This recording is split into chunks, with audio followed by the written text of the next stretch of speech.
একটু না, অনেকটা দেরি হয়ে গেছে না। আজকে ক্লাস শুরুটা হতে অনেক দেরি হয়েছে। তার কারণ হচ্ছে কলেজে একটা পরীক্ষা হচ্ছে, হ্যাঁ, শর্ট কোর্সের একটা পরীক্ষা হচ্ছে কলেজে। এখন সেই জন্য ওইদিকে প্রস্তুতিটা চলছিল, পরীক্ষাটা স্টার্ট করে দিয়ে তারপরে আমাদের ক্লাসটা শুরু হলো, ঠিক আছে? এর জন্য আমরা আন্তরিকভাবে দুঃখিত। আপনারা যে এতটা সময় এখনো ওয়েট করতেছেন ক্লাসের জন্য, এটা আমাদের জন্য দেখতে হবে এখন। আমি ভীষণ দরকারি একটা জিনিস শেখাবো কিন্তু আজকে, হ্যাঁ, ভীষণ দরকারি। আপনাদের এটা এই পরীক্ষায়ও লাগবে, নিবন্ধনেও লাগবে। এমনকি নিবন্ধনে বলা হয় এরকম একটা সাবজেক্ট থেকেই থাকে ড্রয়িং এর ক্ষেত্রে।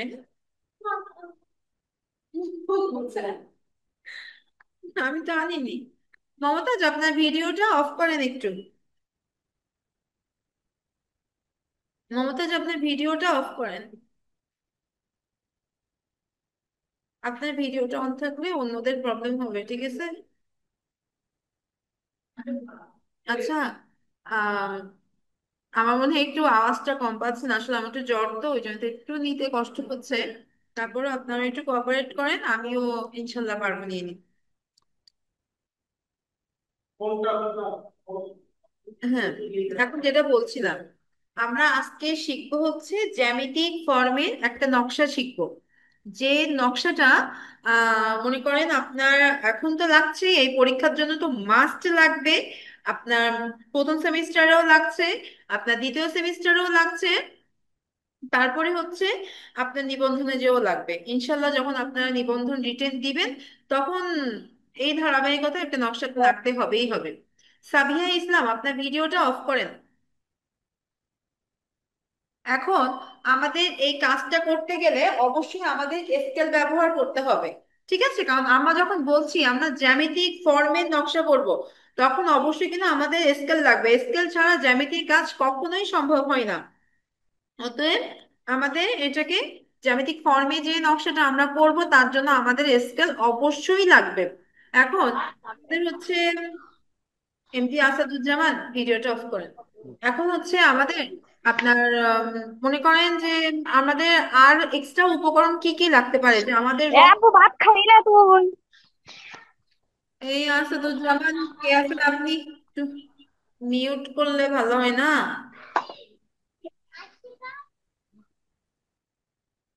হ্যাঁ।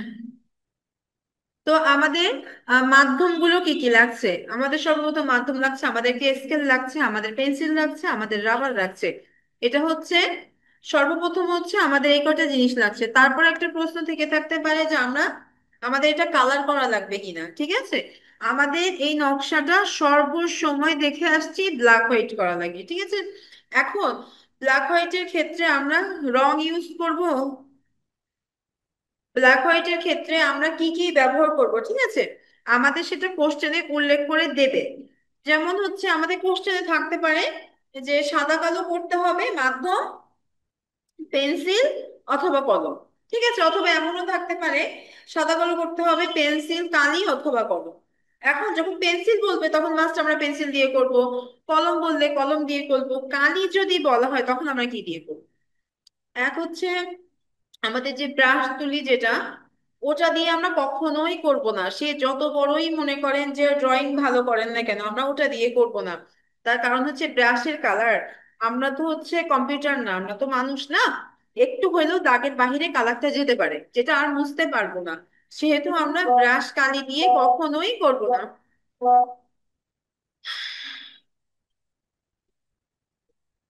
তারপরে হচ্ছে আমরা কি ইউজ করব? আমরা মার্কার ইউজ করব, ঠিক আছে? আমরা এরকম একটা মার্কার ইউজ করব। আমরা যে বলবো আমাদের পার্মানেন্ট মার্কার লাগবে, ঠিক আছে? কালি ভরা মার্কারটা না, আমাদের পার্মানেন্ট মার্কার লাগবে।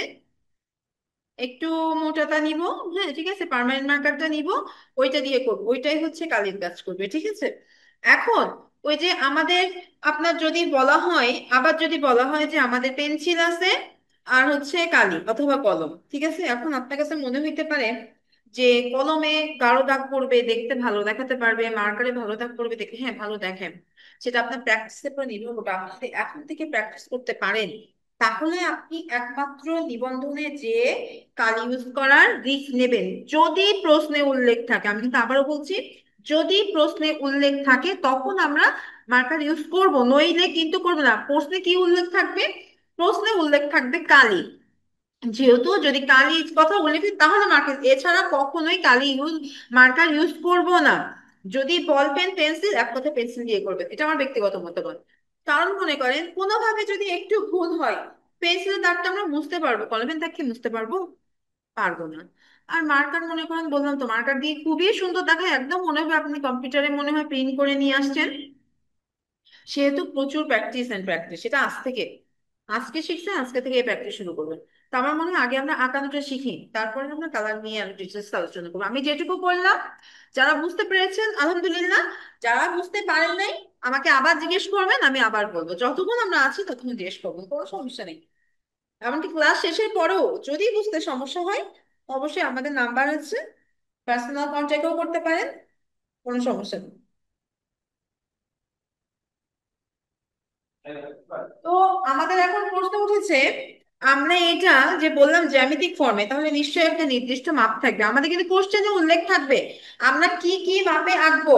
আমাদের কোশ্চেনে উল্লেখ থাকবে কি কি মাপে আঁকবো। আমি আজকে আপনাদের বুকে দেখাচ্ছি, ইনশাল্লাহ আমি কোনো একটা দিন ক্লাসে কাগজে কলমে করে দেখাবো, ঠিক যেভাবে আপনারা করবেন। ওকে।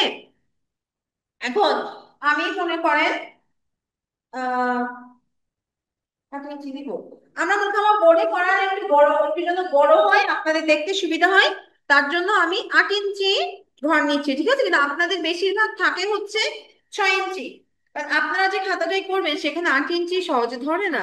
ঠিক আছে, কারণ যে বোর্ড এক্সাম দেন না, যে পরীক্ষায় আপনাদের তো ওই পরীক্ষার খাতাতেই হচ্ছে নিবন্ধনে যে আঁকতে হবে, তো নিবন্ধনে কখনোই 8 ইঞ্চি দেয় না, 5 6 এমনটাই দেয়, বেশিরভাগ 6টাই দেয়। হ্যাঁ, তো আমি এখন, নাকি আমি 6 করবো না 8 করবো, আপনারা কি ঘুলায় ফেলবেন? কেউ একজন বলেন, যে আমি যদি একটু বড় করে করি তাহলে কি সেটা করব, নাকি আপনাদেরকে যেটা 6-এ শেখাবো আমি 6-এই করব, নাকি আমি 8-এ করব? কথা বলতে হয়, কেউ একজন কথা বলেন। মনে করেন একজনেরই সমস্যা আছে, সে একজনই বলেন যে ম্যাম আপনি আমাকে 6 ইঞ্চিতে, যখন আমি করব আপনি 6 ইঞ্চিতেই দেখান, নইলে হচ্ছে আপনার যদি ওই যে, পয়েন্টই দেখান আপু, এটা ভালো হবে। আচ্ছা ওকে।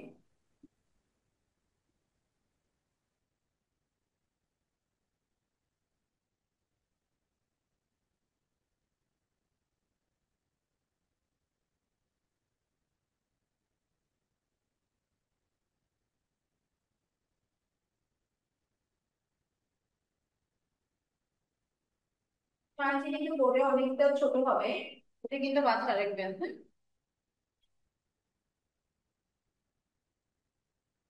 তো আমি একদম মিডিলে, একদম মিডিলে একটা ফোঁটা দিয়ে দিলাম, ঠিক আছে? আমি জাস্ট দাগ দিয়েছি আপনাদের কোথাও সুবিধা দিলে, এখানে আমরা ফোঁটা দিব কিন্তু। ওকে, এখানে আমরা একটা ফোঁটা দিব জাস্ট। ঠিক এই পাশেও আমরা 6 দিব।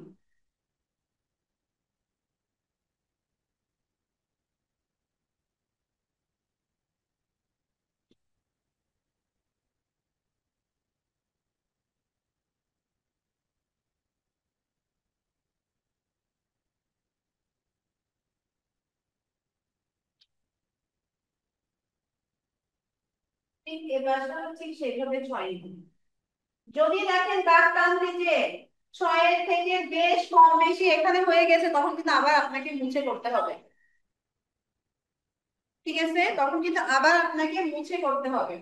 এখন কি করবো, আমি এমনি দাগগুলোকে দিয়ে দেয়, কিন্তু আমরা যখনই এই 6 ইঞ্চির দাগটা দিব না, যে মুহূর্তে 6 ইঞ্চির এই দাগটা দিব, ঠিক সেই মুহূর্তে এই ঠিক মাঝখানে মাঝখানে এখানে 6 আছে, আমরা 3-এ নিব, 3-এ একটা করে ফোঁটা দিয়ে নিই। আমরা যখন কাজ করব, মনে করেন 6-এর অর্ধেক নিই, 3-এ 3-এ এই ফোঁটাটা দিয়ে নিব।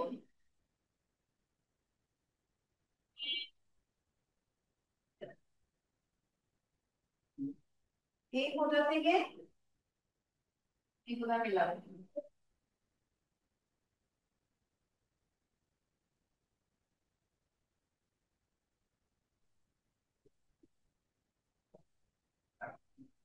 ঠিক আছে, আমরা এই প্রত্যেক যে ফোঁটাগুলো দিয়েছিলাম না, প্রত্যেকটা কিন্তু মিলিয়ে ফেলছি। এখন আমার একটি কথা যে আমরা এখন আঁকছি কি, ঠিক আছে? আমাদের যেমন কোশ্চেনে থাকবে বৃত্ত, ত্রিভুজ, চতুর্ভুজ এই তিনটার সমন্বয়ে একটা নকশা করতে হবে, এমনও থাকতে পারে চতুর্ভুজ ত্রিভুজের সমন্বয়ে একটা নকশা করতে হবে, ঠিক আছে? এমনও থাকতে পারে।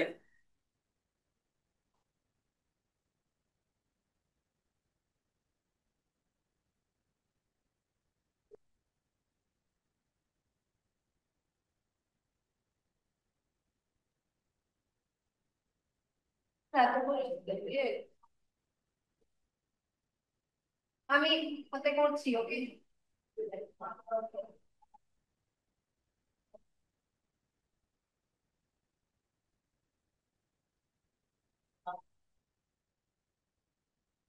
এই কর্নার মিলিয়ে দিচ্ছি। এগুলো কিন্তু কেউ হাতে করবেন না, ঠিক আছে? স্কেল ইউজ করে করবেন। এখন দেখেন আমাদের এর মধ্যে কিন্তু সবগুলা ত্রিভুজ আছে, তাই না? এর মধ্যে কিন্তু সবগুলো আমাদের অলরেডি ত্রিভুজ আছে। এখন আমরা যদি এটাকে ত্রিভুজ আর চতুর্ভুজের নকশা করতে চাই, যেহেতু আমাদের এখানে এখন চতুর্ভুজ আনতে হবে, আমাদের কিন্তু এই এক চতুর্ভুজ কিন্তু এখানে কিন্তু ওটা আমরা ধরবো না, আমাদের টোটালি চতুর্ভুজের রেখাগুলো আনা লাগবে।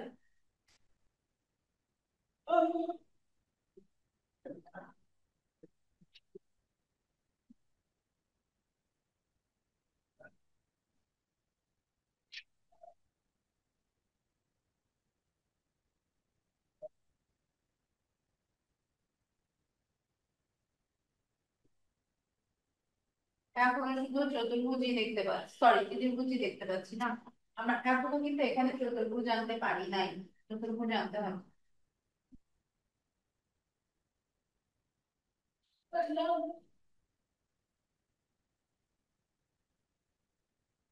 তারপর সবই কিন্তু এখানে আমরা এখনো ত্রিভুজ দেখতে পাচ্ছি। আমি এখানে এখনো চতুর্ভুজ পাই না।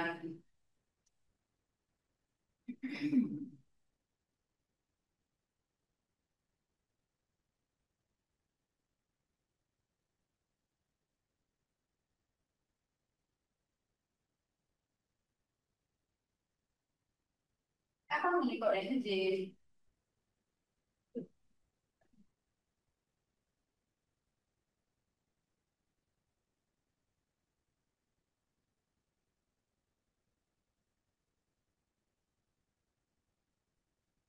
আমরা কিন্তু নকশা অনেক রকম করতে পারবো, আমি শুধু বোঝাচ্ছি, ঠিক আছে? আমি শুধু বোঝানোর জন্য এভাবে করছি, নকশা কিন্তু আমরা অনেক ভাবে করতে পারবো। তাহলে আমরা এখানে একটা চতুর্ভুজ পেয়ে গেলাম।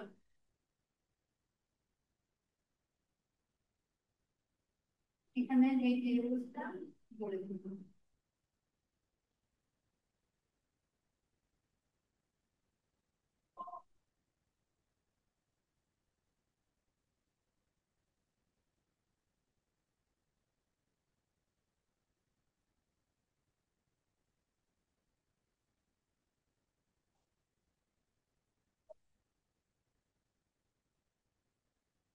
দেখছেন এখানে আমাদের কিন্তু পাঁচটা অন্তত চতুর্ভুজ আসছে, তাই না? দেখছেন এখানে আমাদের একটা, দুইটা, তিনটা, চারটা, পাঁচটা, পাঁচটা চতুর্ভুজ আসছে।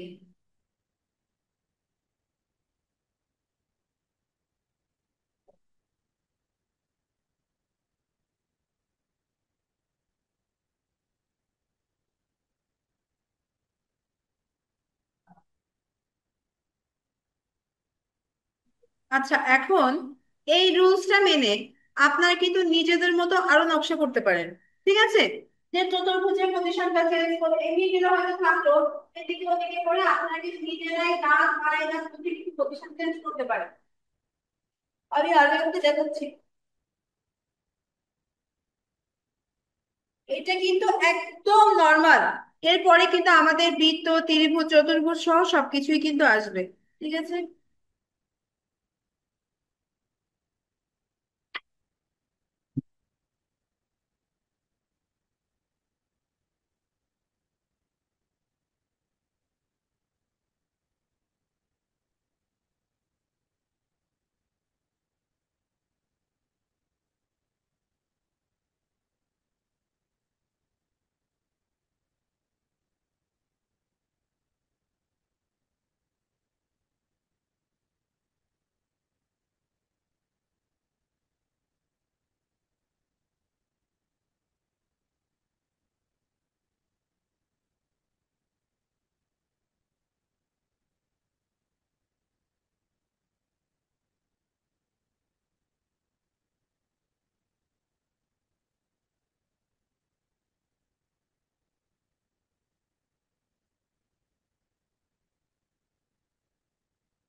আচ্ছা, আপনাদের একটু বলে রাখি, আপনাদের একটু ডিস্টার্ব লাগতেছে ক্লাসের মধ্যে, মাঝে মাঝে ক্লাসটা একটু স্টপ যাচ্ছে দেখতেছেন, আসলে আমার জ্বর তো, আমার তারাইতে কথা বলতে দুটাতে ভীষণ কষ্ট হচ্ছে, হ্যাঁ।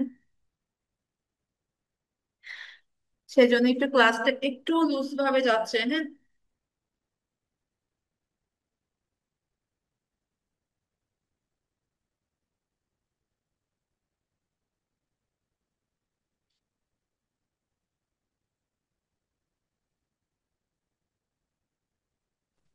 আপনারা স্কেল দিয়ে কাজ করেন, আমি স্কেল তো করতেছি না, আমি হাতে করছি, আপনারা স্কেল দিয়ে করবেন। তারপরে মাঝখানে কি করলাম?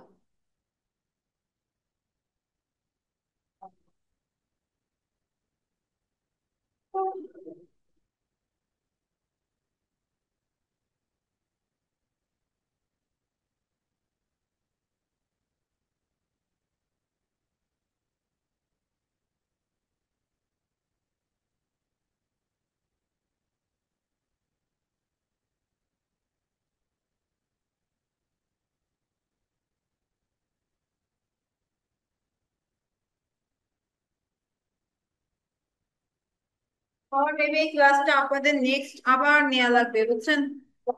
আচ্ছা, আমি যেটা বলতেছি,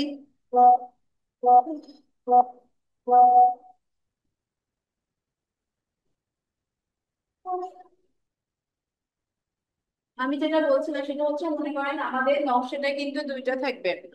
একটা হচ্ছে বৃত্ত, ত্রিভুজ, চতুর্ভুজের সমন্বয়ে নকশা থাকবে। ত্রিভুজ চতুর্ভুজের সমন্বয়ে থাকতে পারে, ফুল লতা পাতার সমন্বয়েও থাকতে পারে, হ্যাঁ। এখন তারপরে হচ্ছে প্রাকৃতিক ফর্মের একটা নকশা থাকবে, যেটা হচ্ছে তার মধ্যে মাছ, পাখি, ফুল, পাতা, আমরা সবকিছু রাখবো, হ্যাঁ। তাহলে নকশা শিট। আসসালামু আলাইকুম ম্যাডাম।